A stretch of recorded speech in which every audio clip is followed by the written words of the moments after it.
Mi nombre es Dani Robles, soy estudiante del programa de Psicología de la Universidad Nacional Abierta y a Distancia UNAD y esta vez en el programa de Psicología Social me permito dar explicación a los 3 mapas conceptuales realizados con relación a las 3 lecturas que veremos a continuación. De acuerdo con la lectura de Barrero 2017, El imperio academicista por encima de la realidad histórica, Psicología como engaño, he realizado este mapa, el cual voy a explicar paso a paso, con tema por tema. Bien, comenzamos. El contexto de la investigación. La psicología en Colombia ya llevaba 70 años de ser institucionalizada, ofreciendo una visión crítica desde el desarrollo mediante el análisis crítico del discurso, que es una herramienta que muestra las relaciones del poder y las omisiones. El autor se centra en 2 aspectos principales que son la historia de la psicología en Colombia y relacionada al libro de Rubén Ardila 2013 y la investigación psicológica del país según los 122 grupos de conciencias en el año 2016. El contexto de investigación. Este apartado muestra las bases sobre las cuales se constituye el análisis crítico de la psicología en Colombia y en América Latina. La innovación de las potencias europeas, es decir, durante la colonización, cuando se impusieron formas de pensar, formas de sentir y formas de comunicarse, es decir, estos colonizadores vinieron acá a los pueblos originarios, es decir, los indígenas, donde los afectaron en su lengua y su espiritualidad. Bien, de aquí surge la necesidad de explicar el análisis crítico del discurso para cuestionar esas imposiciones históricas. Bien, con relación al análisis crítico del discurso, este no está limitado a estudiar solo el lenguaje escrito o el lenguaje hablado, sino que también permite ir hasta más allá, ¿no? Permite evidenciar las relaciones del poder ocultas en los discursos. Devela lo que parece natural, inevitable e incuestionable, pero que en realidad corresponde a intereses dominantes. Señala discursos encantadores que ocultan intereses específicos y que mantienen además la opresión. La psicología latinoamericana usa el análisis crítico del discurso como una herramienta para construir una psicología alternativa, crítica y contextualizada, que busca evitar las versiones dominantes que favorecen los grupos de poder, concientizando y problematizando lo que queda por fuera de las valoraciones tradicionales, con la finalidad, o más bien con el objetivo de resistir y transformar las formas de opresión tanto en lo social como en lo psicológico. Así la psicología se convierte en un instrumento para el cambio social. La metodología de estudio es el procedimiento de investigación que se hizo mediante la revisión de la prensa escrita entre los años 2010 al 2012, donde se analizaron los periódicos del país en diversas tendencias ideológicas. Partiendo de esa revisión se logró darse cuenta de 10 problemáticas estructurales del país. La metodología del análisis crítico del discurso se usó como una herramienta para interpretar los discursos académicos y sociales. Mediante la perspectiva ético-política se develó lo que los discursos estaban ocultando. Se vio cómo se normalizó la opresión en lo social y en lo psicológico. La relación de la psicología de la liberación estaba conectada con una visión crítica y transformadora, buscando concientizar, visibilizar y desalinear. Los aportes del análisis permitieron descubrir aspectos negados o distorsionados en los discursos oficiales, señalando cómo estos discursos dominantes neutralizaban la opresión, presentándola como algo pues normal, digámoslo así, ¿no? Algo inevitable, algo que era normal para ellos. La aplicación de la psicología se utilizó para un análisis crítico en psicología. Se trabajó con 2 textos seleccionados, como son La historia de la psicología en Colombia de Rubén Ardila, 2013, y Producción de los 122 grupos de investigación en psicología registrados en Conciencias, 2016. Crítica Historia de la psicología en Colombia. Barrero critica que la historia oficial de la psicología en Colombia se centra en lo académico e institucional, omitiendo problemáticas esenciales fundamentales que afectan directamente a los colombianos. De esta manera, la psicología académica se muestra desconectada de una realidad del país, produciendo un academicismo que ignora la violencia, la desigualdad y la opresión social. Se parte del análisis centrado en el libro de Rubén Ardila 2013, Historia de la psicología en Colombia, presentando un recorrido histórico a través de los siglos XX y XIX. Del siglo XIX es la época de la conquista y en el siglo XX es donde la psicología es institucionalizada en Colombia como disciplina académica. Los temas tratados por Ardila son la formación académica, influencias de guerras mundiales, relación con las ciencias sociales, programas de psicología y investigaciones y proyecciones. Las problemáticas que se han omitido son, de acuerdo a Barrero, La crítica de la psicología académica en Colombia han ignorado o minimizado grandes problemas estructurales en la sociedad, como la violencia política, que apenas se menciona, pero no se investiga porque el miedo y la desconfianza y el trauma pues no les permite hacerlo. La corrupción se ha normalizado y culturalmente pues está sin análisis psicológico. Los derechos humanos son ignorados, las crisis humanitarias y las violaciones sistémicas. La democracia contrasta pues, con la psicología latinoamericana crítica de Martín Baró, que se analiza como un problema, pero nada más. La impunidad favorece la legalización de la ilegalidad y la violencia cotidiana. La desigualdad se ignora la investigación sobre sus efectos en las clases sociales y el conflicto armado también. No se analizan los impactos de la salud mental de las víctimas de conflicto armado. La inseguridad social genera miedo, genera parálisis social, pero pues no se aborda a partir de la psicología. El narcotráfico, como último, se estudia dentro de una perspectiva científica aislada, sin profundizar en la realidad social.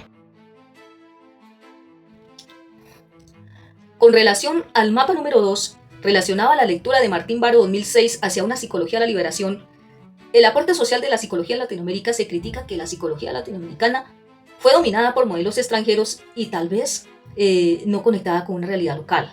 Sin embargo, Paulo Freire o Pichon River aportaron a una visión liberadora y crítica que permitió avanzar hacia una psicología más auténtica y útil para la sociedad. Los problemas principales. La psicología en Latinoamérica se limitó porque sus aportes eran dependientes de modelos extranjeros, es decir, copiaban teorías europeas o estadounidenses. Había una escasa vinculación con los problemas reales de los pueblos latinoamericanos como la pobreza, la opresión, la desigualdad, que además derivaba en situaciones como el subdesarrollo, la dependencia intelectual y la independencia científica de otros países y la opresión, sin responder a sus problemas sociales, es decir, a sus propios problemas sociales, ¿no? Las excepciones. Bien, hubo pensadores que marcaron diferencia como Paulo Freire con su propuesta de la concientización, buscando que la educación y la psicología ayudaran a liberar a los pueblos. Pichon y Jacob Varela desarrollaron propuestas más críticas y adaptadas a la realidad latinoamericana. La crítica principal es que en Latinoamérica hubo más aprendizaje de la tecnología de la liberación que de la psicología técnica. La esclavitud de la psicología latinoamericana. La psicología en Latinoamérica fue esclava de modelos extranjeros y falsos debates, que estos no respondían a las necesidades sociales, frente a lo cual Martín Baró hizo su propuesta de la psicología de la liberación, crítica comprometida con una realidad orientada a la transformación de las estructuras de opresión. El problema es que la psicología en Latinoamérica ha estado en una especie de esclavitud debido a la miseria histórica. Las causas de esta son la miseria de la psicología latinoamericana, que es característica por modelos minimetismo, cientificista, falta de una epistemología propia, caer en dogmatismos locales. El minimetismo cientificista adopta ciegamente los modelos extranjeros sin adaptarlos, genera miseria, genera opresión. La carencia de epistemología adecuada predomina corrientes como el positivismo, el individualismo, el hedonismo, homeostasis y ahistoricismo, que no explican la realidad latinoamericana. El dogmatismo provinciano. Debates falsos y superficiales como la psicología científica versus con el alma, humanista versus materialista, progresista versus reaccionaria. Ahora los falsos dilemas en la psicología. Los enfrentamientos conceptuales han limitado el avance de la disciplina en la región, puesto que la psicología científica versus con el alma, la científica fue criticada por su desconexión con la realidad y mentalidad reduccionista. Se plantea la necesidad también de una psicología con el alma comprometida con la realidad social. La psicología humanista versus materialista, donde la humanista se centra en la persona, pero puede quedarse corta ante problemas estructurales. La materialista se percibe como deshumanizada y reduccionista. La reacción conservadora refuerza la opresión. La psicología progresista, a diferencia de las anteriores, busca contribuir al progreso histórico de los pueblos. Ahora sí, bien, las alternativas de la psicología de la liberación. Según Martín Baró, propone superar la dependencia y la miseria mediante compromiso con la realidad social. La psicología de la liberación no está orientada a la transformación política, social y cultural, reintegración del humano a la práctica psicológica, inspiración de la teología de la liberación en defensa de la vida frente a las estructuras de opresión que generan miseria y muerte. Ahora bien, un nuevo horizonte es la propuesta de Martín Baró de una psicología comprometida con la realidad de la mayoría populares. Debe ayudar a superar la alineación, promover la liberación de los pueblos mediante la concientización y crear una nueva forma de conocimiento y práctica inspirada en Paulo Freire, ¿no? Que parta de la experiencia concreta de los pueblos latinoamericanos. Se plantea la necesidad de transformar la psicología para que responda a los problemas reales de los pueblos en Latinoamérica. La psicología centrada en las necesidades de las mayorías populares, donde la psicología debe atender a las condiciones de miseria y dependencia histórica de los pueblos. En lugar de copiar modelos extranjeros, esta debe responder a los problemas concretos de la región. La desalineación personal y social es reconocer la relación entre la alineación individual, sentirse separado de uno mismo, impotente y oprimido socialmente, ¿no? Superar la desesperanza comprendida, es decir, la idea de que no se puede cambiar la situación. La liberación de los pueblos implica un proceso colectivo de concientización. Las personas se dan cuenta de su situación y actúan en conjunto. Se supone una ruptura con las estructuras de dominación, buscando lograr el control sobre la existencia y la dignidad humana. Una nueva epistemología es que para lograr ese horizonte, la psicología debe construir un nuevo arco de conocimiento basado en una nueva perspectiva, que es la inspiración de la pedagogía de Paulo Freire, promoviendo la concientización y el diálogo como los caminos de transformación. Una nueva praxis, uniendo la teoría práctica en beneficio de la liberación, colocando el conocimiento al servicio de los pueblos latinoamericanos, construyendo una psicología que parta de la experiencia, que parta de la realidad concreta de América Latina. Vamos a hablar de las 3 tareas urgentes de la psicología de la liberación. La tarea principal es la representación de la memoria histórica, es decir, rescatar la historia real de los pueblos oprimidos, visualizando las luchas y cuestionando la ideología dominante que oculta o distorsiona la verdad. Recuperar la historia de las comunidades oprimidas. ¿Qué hacer? Ayudar a los pueblos que rescaten y reconstruyan su propia historia. ¿Por qué? Porque la historia oficial suele ser escrita desde una visión de los dominantes, silenciando a los oprimidos, dando voz a quienes han sido marginados, devolviéndole la dignidad y el protagonismo. Desideologizar el sentido común. ¿Qué hacer? Examinar cómo las ideologías influyen en la manera en que percibimos la realidad de la experiencia. Por ejemplo, las creencias como la pobreza existe porque tal cosa, porque la gente es floja, porque la gente no quiere trabajar, porque bueno, son ideologías que legitimizan la injusticia. Analizar críticamente la experiencia para liberar el pensamiento de esas ideologías, permitiendo una visión más justa y verdadera. Aportar a la liberación social. ¿Cómo? ¿Qué hacer? Poner a la psicología al servicio de personas y comunidades, de las comunidades oprimidas. ¿Cómo contribuir a la liberación política, económica, social y cultural? Con el fin de enfrentar la miseria y la injusticia estructural, apoyando las transformaciones que cambien a las condiciones de opresión. Ahora bien, con relación a la lectura de Ovejero 2011, la psicología y contexto social, el desarrollo histórico de la psicología social y sus implicaciones para el futuro. Introducción de la psicología social. Después de la Segunda Guerra Mundial, la psicología social se consolidó globalmente, es decir, por todo el mundo, global, caracterizándose por un enfoque progresista aplicado y preocupado por los problemas sociales, cuya introducción a la psicología social tiene 2 caras relacionadas entre sí, como es la psicología teórica y la psicología aplicada de Albert Wiener. La psicología teórica se origina en Europa y luego fue adoptada en Estados Unidos, donde se bifurcó en distintas ramas, sobre todo 2, ¿no? La de Luck, que representaba una corriente de derroteros individualistas y experimentalistas, y la de Herder, que proponía una visión de simplismo y uniformización, con un enfoque social más generalizador. La psicología aplicada de Binet se desarrolló primero en los Estados Unidos, luego se expandió por toda Europa. Las ramas principales de la psicología social psicológica de Freud tiene un enfoque individualista y experimental. Está centrado en estudiar al individuo dentro de los grupos con métodos experimentales. Psicología social, sociológica de Jung, enfocada social y no experimentalista, ¿no? Con un enfoque social, digámoslo así, y no experimentado. Pone más atención en las interacciones y en la construcción social.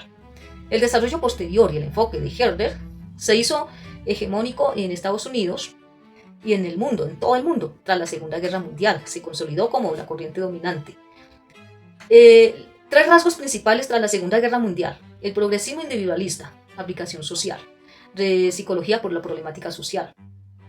Muy bien, la psicología social teórica se relaciona directamente con la violencia.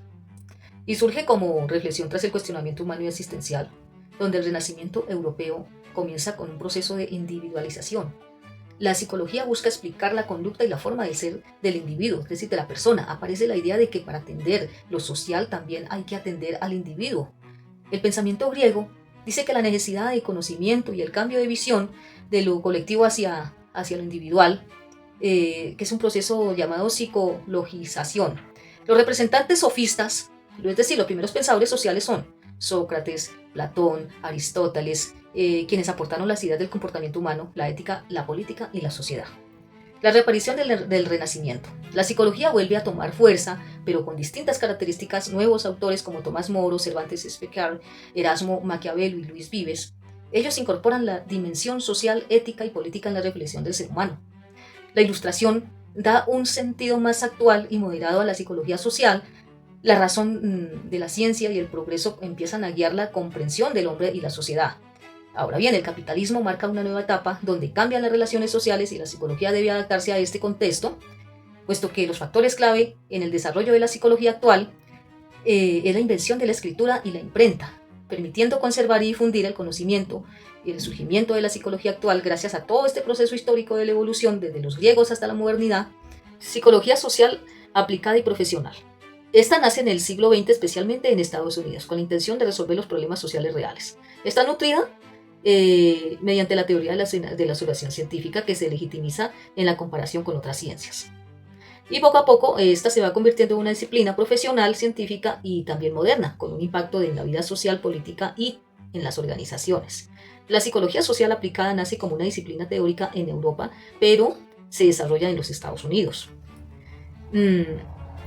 Las tres grandes ámbitos de relación es que la psicología social aplicada se mueve en tres áreas, como son las ciencias aplicadas, luego de legitimación, que es un juego de legitimación donde se comparan las ciencias duras para ganar la validez. La teoría de las ciencias sociales basada en la observación y en los hechos.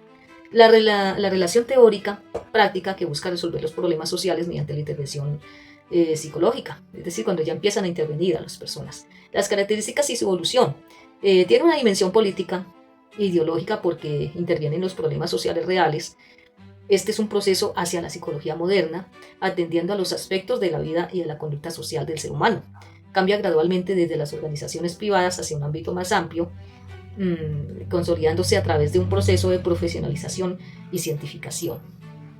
Finalmente, la psicología social posmoderna explica aquí los acontecimientos históricos como son las guerras y los descubrimientos de Freud y la física moderna, que pusieron en crisis la idea moderna del mundo ordenado y explicable solo por la razón y la ciencia. De esa crisis surge lo que es la psicología social posmoderna, que reconoce la complejidad y el contexto cultural y la subjetividad humana.